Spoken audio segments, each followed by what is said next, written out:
നിയന്ത്രണം വിട്ട സ്വകാര്യ ബസ് വാഹനങ്ങളിൽ ഇടിച്ചുണ്ടായ അപകടത്തിൽ മരണം 2 18 വയസ്സുകാരി വിയ ഫാത്തിമയും റോയൽ ആശുപത്രിയിൽ ചികിത്സയിലായിരുന്ന 50 വയസ്സുള്ള സ്ത്രീയുമാണ് മരിച്ചത്.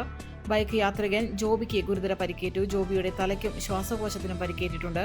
ഇയാളെ തൃശൂർ അമല ആശുപത്രിയിലേക്ക് മാറ്റി. ബസ് അമിത വേഗതയിലായിരുന്നു എന്ന് അപകടത്തിൽപ്പെട്ട ഓട്ടോ ഡ്രൈവർ പറഞ്ഞു. തന്റെ വാഹനം കുന്നംകുളത്ത് നിന്ന് കുറ്റിപ്പുറം റൂട്ടിൽ പോവുകയായിരുന്നു. അതിനിടയിലാണ് നിയന്ത്രണം വിട്ട ബസ് തന്റെ വാഹനത്തിൽ ഇടിച്ചത്. വലിയ പരിക്കുകൾ ഇല്ലാതെ രക്ഷപ്പെട്ടത് ഭാഗ്യം കൊണ്ടാണെന്നും അദ്ദേഹം പറഞ്ഞു. കുന്നംകുളം പാറയമ്പാടത്ത് വെച്ചാണ് ബസിന്റെ നിയന്ത്രണം നഷ്ടമായത്. കാർ, ഓട്ടോ, ബൈക്ക് ഉൾപ്പെടെ 5 വാഹനങ്ങളിലാണ് ബസ് ഇടിച്ചത്.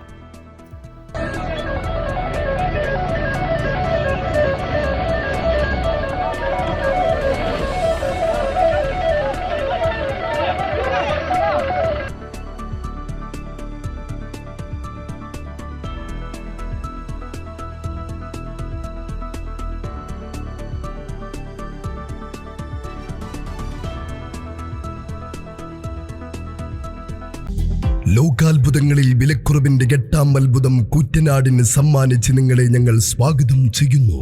ഞങ്ങളല്ലാതെ പിന്നെ ആര്? Manukkas discount centre, Manukkas tower, Guruvayur road, Koottanad.